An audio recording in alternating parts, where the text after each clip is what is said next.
Hey guys, welcome back to Bhira classes UP. तो आज की इस वीडियो में हम देखने वाले हैं हमारे बीएड सेकेंड सेमेस्टर में जो हमारा टॉपिक है पियाजे, ब्रूनर और गैगने यानी कि गैने के अनुसार पाठ्य योजना विकास के सिद्धांत। ठीक है, यानी कि पाठ्य योजना विकास के सिद्धांत में इन्होंने क्या कहा है और इनके अनुसार क्या दिया गया है पाठ्य योजना के विकास के लिए सिद्धांत। तो आज की इस वीडियो में हम इसी पर चर्चा करने वाले हैं। आगे बढ़ने से पहले अगर आप चैनल पर नए हैं और अभी तक चैनल को सब्सक्राइब नहीं किया तो प्लीज़ एक बार से चैनल को जाकर अवश्य सब्सक्राइब, लाइक एंड शेयर कर दें।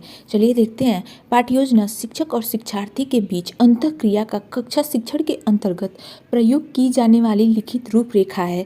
विज्ञान विषय के अंतर्गत पाठ्य योजना निर्माण करते समय जीन, पियाजे, ब्रूनर तथा गैने, इन्हें गैगने भी कहा जाता है, कि सिद्धांतों पर विशेष बल दिया जाता है। यहाँ पे कोई भी विषय है तो इनका जो सिद्धांत है वो सेम रहेगा। ठीक है, आप विषय कोई भी कर सकते हैं, क्योंकि पियाजे तथा ब्रूनर के सिद्धांत बालक के संवेगात्मक पक्ष से संबंधित हैं, जबकि गैगने का सिद्धांत जो है सक्रिय अधिगम से संबंधित है। ये हम याद रखेंगे कि पियाजे और ब्रूनर का सिद्धांत किससे संबंधित है? बालक के संवेगात्मक पक्ष से संबंधित है। जबकि गैगने का सिद्धांत क्या है? जबकि गैगने का सिद्धांत सक्रिय अधिगम से संबंधित है। ये पॉइंट हम ध्यान रखेंगे। उपरोक्त सिद्धांतों से प्राप्त निहितार्थ को पाठ्य योजना में अवश्य समाहित होना चाहिए। अब देखते हैं, सबसे पहले हम देखेंगे पाठ्य योजना विकास में जीन, पियाजे का सिद्धांत। उसके बाद अगली वीडियो शॉर्ट में ही आएगी जिनमें पाठ्य योजना विकास में ब्रूनर का सिद्धांत और पाठ्य योजना विकास में गैगने के सिद्धांत पे हम शॉर्ट वीडियो में एक एक टॉपिक डाल देंगे, अपलोड कर देंगे वीडियो। ठीक है, अब सबसे पहले हम समझते हैं पाठ्य योजना विकास में जीन, पियाजे का सिद्धांत। फिर अगली वीडियो आएगी पाठ्य योजना विकास में ब्रूनर का सिद्धांत तथा पाठ्य योजना विकास में गैगने यानी कि गैने का सिद्धांत। इस पर भी शॉर्ट में वीडियो अपलोड कर दूंगी, आप एक बार से उसे भी जाकर अवश्य देख लीजिएगा। सबसे पहले तो हम इस पर डिस्कस करने वाले हैं पाठ्य योजना विकास में जीन, पियाजे का क्या सिद्धांत है। देखिए, स्वीडन के मनोवैज्ञानिक जीन पियाजे कहाँ के मनोवैज्ञानिक, तो उसे ध्यान में रखेंगे। स्वीडन के मनोवैज्ञानिक हैं जीन पियाजे, ने बालक के संवेगात्मक विकास के सिद्धांत का प्रतिपादन किया, जिसके प्रमुख बिंदुओं को पाठ्य योजना के विकास में प्रयोग किया जाता है, जो निम्नलिखित है।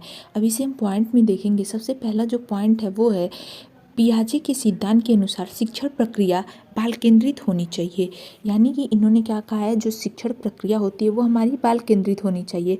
और आजकल की हमारी शिक्षा क्या है? बाल केंद्रित ही है, क्योंकि मनोवैज्ञानिक है हमारी जो शिक्षा प्रणाली, मनोवैज्ञानिक यानी कि बाल केंद्रित है। अतः पाठ्य योजना निर्माण करते समय ऐसी व्यवस्था की जाए कि इसके शिक्षण के द्वारा बालक का अधिकतम सामूहिक विकास हो सके। ठीक है, इनके पहले पॉइंट में हम ये देखते हैं कि इनका कहना है कि ऐसे शिक्षण की व्यवस्था अधिकतम दी जाए बालकों को, जिससे उनका सामूहिक विकास हो सके। दूसरा पॉइंट है कक्षा शिक्षण में ऐसी परिस्थितियां उत्पन्न की जाए जिससे छात्रों में पाठ्य योजना से संबंधित विषय वस्तु पर तर्क करने की क्षमता उत्पन्न हो। यानी कि बालक तर्क करेंगे, चिंतन करेंगे, मनन करेंगे तो उनका संवेगात्मक विकास संभव हो सकेगा और होगा। तीसरा पॉइंट है कक्षा शिक्षण के समय शिक्षक द्वारा ऐसा प्रयास किया जाए कि छात्र सक्रिय अधिगमकर्ता की भांति पाठ्य योजना का शिक्षण करें। ठीक है, यानी कि ऐसे शिक्षक की व्यवस्था और शिक्षण की जाए जिससे छात्र एक्टिव रहें और सीखने के लिए उनमें रुचि आए। ठीक है, ऐसी शिक्षण पाठ्य योजना के दौरान करनी चाहिए। और पॉइंट इसमें है शिक्षक द्वारा छात्र को स्वयं करके सीखने, अनुभव द्वारा सीखने तथा प्राकृतिक परिस्थितियों में सीखने का अवसर प्रदान करना चाहिए।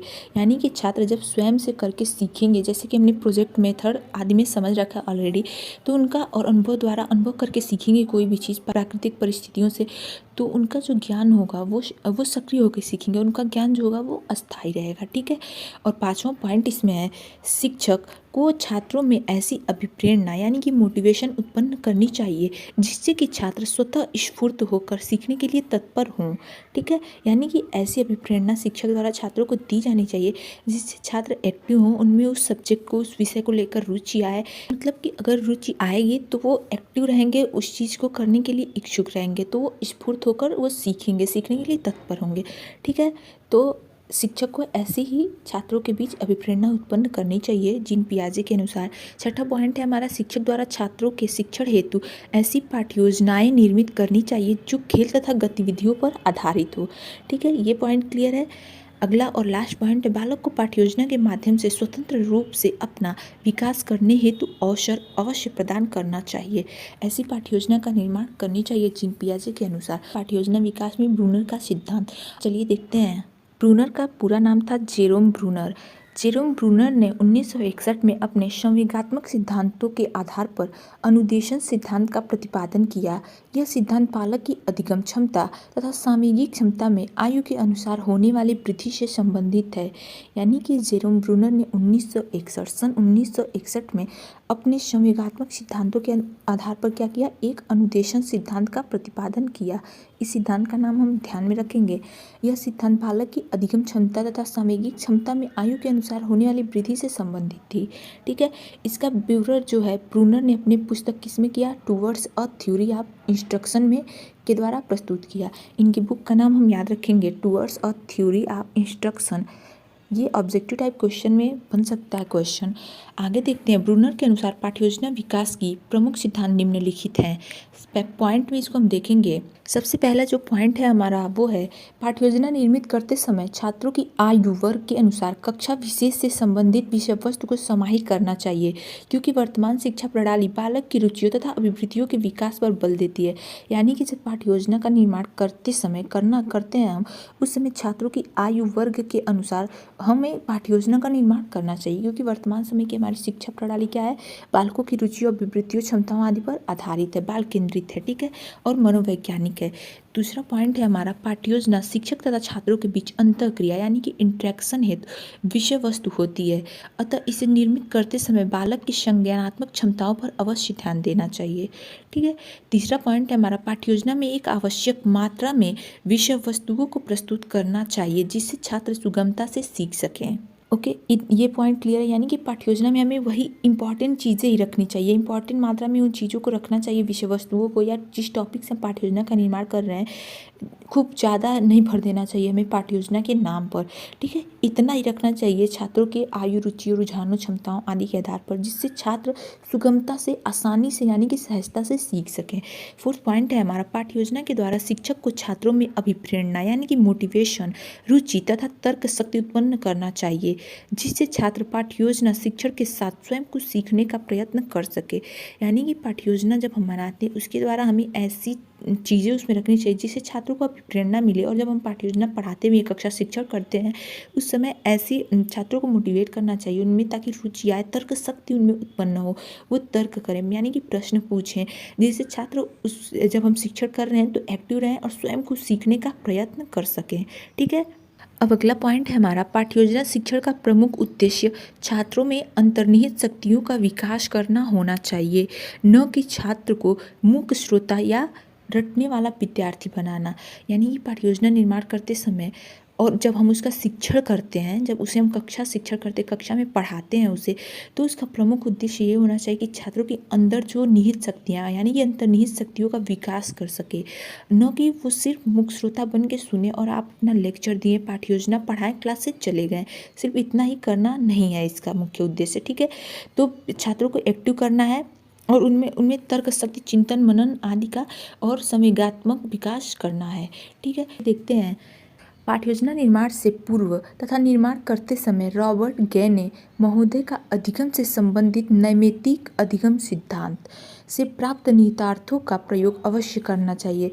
अब आप मुझे बताएंगे नैमित्तिक अधिगम सिद्धांत ये किसके सिद्धांत का नाम है, या कौन से सिद्धांत का नाम है, किसने दिया था। ठीक है, आगे देखते हैं, अवश्य करना चाहिए। इस सिद्धांत के अनुसार छात्रों में नवीन अधिगम क्षमताओं के विकास के लिए पूर्व ज्ञान पाया जाता है।